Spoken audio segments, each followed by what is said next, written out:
But if God forbid fate should step in and force us into a goodbye.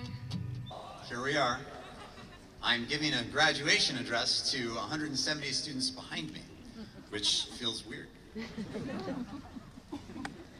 You know, it's a funny thing. A few weeks ago, Kathy Nibley sent me an email asking me to swing by the principal's office when I had a minute. Now, you might not know this because many of you still regard teachers as two-dimensional machine persons that fall somewhere on the spectrum between tragically naive and malevolently life-destroying. But when we get summoned to the principal's office, we go through roughly the same series of possibilities that you do. Have I done something wrong? Has somebody else accused me of doing something wrong? Is it possible that all of this is a mistake? So I was relieved when Mr. Campbell told me that the reason for his summons was that I had been nominated to be the graduation speaker. He said that among the other nominees were not only faculty members, but also community members with impressive resumes, including one of the deans over at Dartmouth. That's great, I thought. As an untenured teacher, my nomination establishes me to the administration as someone probably worth keeping around, while the superior resumes of those local luminaries guarantee that I won't actually have to come up with anything to say. And yet here we are. You could have had an Ivy League college dean, and instead you elected me, a middle-aged man with a stick horse and decided opinions about the Great Gatsby. I can think of three explanations for this. The first is that, according to my colleagues in the science department, the portion of the human brain responsible for important decision-making doesn't actually finish developing until you're 25, and so I'm a victim of your cognitive unreadiness. The second is that the system is corrupt. I was not elected by popular vote at all, and Mr. Campbell has selected me as some sort of petty vengeance for an imagined slight. You know. The third is that I have a horse on a stick, which leads to the inevitable conclusion that democracy is hopelessly flawed. Whichever of these is the case, I would like to commend those of you who voted for the dean. You're going to go far in this world. So here we are. High school graduation. A moment that you have all been prepared for by popular culture and stories handed down from older generations of students. According to tradition, I'm supposed to give you some kind of advice about your futures. Now, there are a number of things that I'm pretty qualified to talk to 14 to 18-year-olds about. These include 19th century British poetry, how to make a decent cup of tea, and what to do if you were ever summoned to the principal's office and you are not entirely sure why. Things I'm probably not qualified to talk about include edgy new Instagram filters, your investment portfolios, and what to do with the rest of your lives. So in an effort to prepare for this moment, I've tried to approach the problem from a student-centered perspective. I tried to imagine what you would do faced with an enormous task that you are not adequately prepared to tackle. And so I waited until the night before I had to make this speech, and I Googled graduation speech to try to get a few ideas.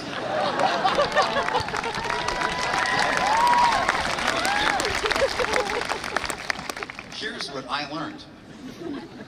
Apparently, you need to commit to the journey, not the outcome. And you must have the courage to follow your inner voice. Also, when one door closes, another one opens. Now, I imagine that there are probably people who could make these aphorisms compelling anchors for riveting graduation speeches, but I am definitely not that person. I find it way too easy to think of examples in my own life where it was really important to ignore my inner voice, or when the only reason that a particular journey was worth enduring was the outcome. So, instead of going with what I learned online, I'm going to fall back on something that I'm actually qualified to talk about, which is stories. Israeli historian Yuval Noah Harari has suggested that the ability to create and believe in stories has been the single most important factor in the rise of human beings as a species. When 100 million humans have a shared story about their identity, or about right and wrong, or about what's important in this life, it becomes possible for millions of people who have never met, who have no individual relationships with one another, to work to create cities, to create nations, economies, civil rights, the internet, the moon landing, Instagram, pretty much every important human endeavor of the last 10,000 years, has been made possible by the cooperation of large groups of people who all believe in the same story. There are other creatures with large-scale cooperation, but as Professor Harari points out, no beehive in history has ever decided to execute the queen and form a democratic republic, because bees cannot tell stories. Stories, however, are not only important as organizational tools for large groups. They're how we define ourselves as individuals. Each of you has a story. Actually, each of you has and has had over the course of your life many stories. Stories about who you are, about how the world works, about what matters. And every day I watch you tell these stories to yourselves and to one another, whether you realize you're doing it or not. And often these stories are in some way about what makes you special. Maybe the way you comport yourself in class says, I'm an edgy intellectual who reads books that would terrify most teenagers. Or maybe your pickup truck and wardrobe announce, I'm a good country boy with down-to-earth values. Or perhaps you have an Instagram account that tells a story about how relevant and connected you are to popular culture. Yeet, whatever that means. Oftentimes, the stories we tell about ourselves can be empowering. They can help us to know how to behave in new situations. They give us a role to play. If today has any meaning at all, if this ceremony has any meaning at all, it's only because it's part of a story that for each of you started 18 years ago. Each of you is a story maker.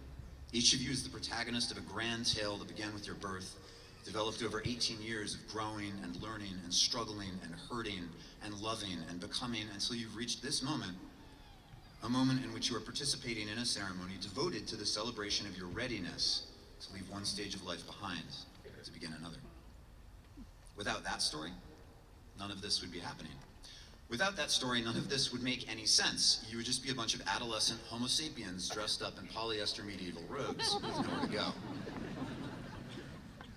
But if being here makes you happy, if dressing in these outfits and participating in this ceremony makes you feel excited or reflective, or if it's helping you gain some emotional perspective on a big transition, then this is a good story. A good story is one that helps us to be better people, to lead richer, more fulfilling lives, to navigate obstacles and failures, and to be happy. So here's my first piece of concrete advice. Think about the stories you tell yourself about who you are as a student, as a son or a daughter or a friend or a romantic partner or an athlete or an artist, and ask yourself of each of these stories, does this help me to be brave, kind, compassionate, successful, and happy? And if not, you might want to reconsider your story. Thinking about your life as a story can be enormously useful as a tool. When I was in my early 20s, living with some friends in an apartment in Boston and navigating the utter existential angst that sometimes accompanies the beginning of that part of your life where there are no more grades, no more classes, and no more clear and obvious metrics for success, I learned to embrace a thought experiment we liked to call the rocking chair test. When you're facing a big decision like, should I hang around Hanover this summer with my friends or take that internship in Germany? Or should I keep working on the road crew or roll the dice and start my own landscaping business?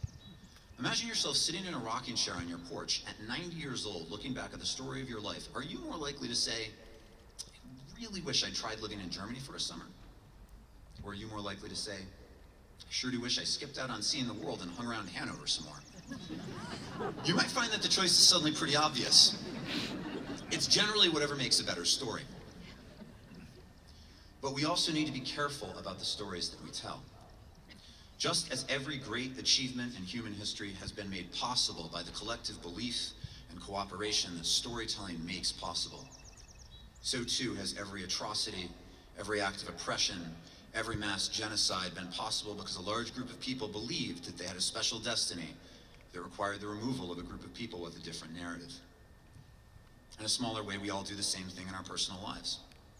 Have you ever caught yourself creating unflattering narratives about the kids you go to school with to make yourself feel better about some insecurity? Here are some common ones.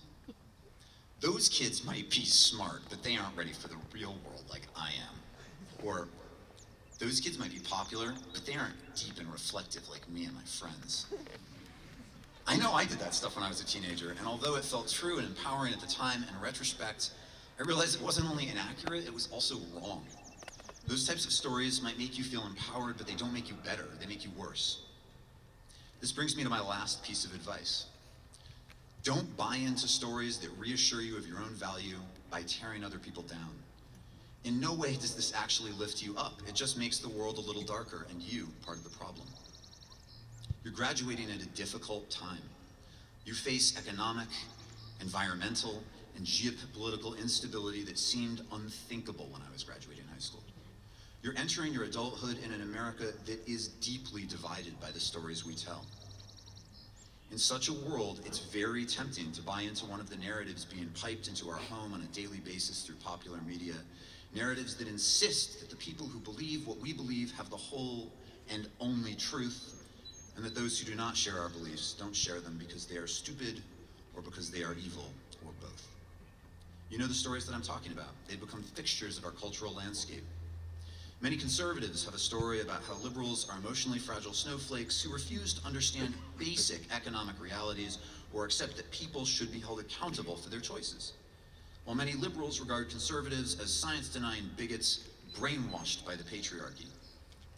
Neither of these narratives serves to make those who embrace it more kind, more empathetic, or more able to tackle difficult problems in a thoughtful and honest way. Instead, these stories make us intractable, ideological, and incapable of meaningful dialogue. When we embrace these stories, discussion is replaced by shouting, and we are reduced to holding up signs with slogans that rally the faithful by reinforcing mythologies that banish complexity and empower us only to close our minds to the ideas and experiences of others. Note that I'm not suggesting that there are not facts about economics or about climate science that should and do play an important role in what we believe.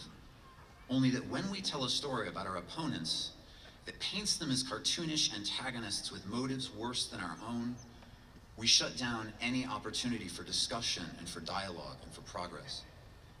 It is my profound hope that this class of 2019 and those who follow you can help our nation build a new story, one that is more productive and more inclusive, a story that could enable millions of people who have never met, who have neither geography, nor religion, nor race, nor economic background in common, to work together towards a common goal. A future in which every one of us has an opportunity to make each of our lives a work of art, a song worth singing, a story worth telling. Thank you.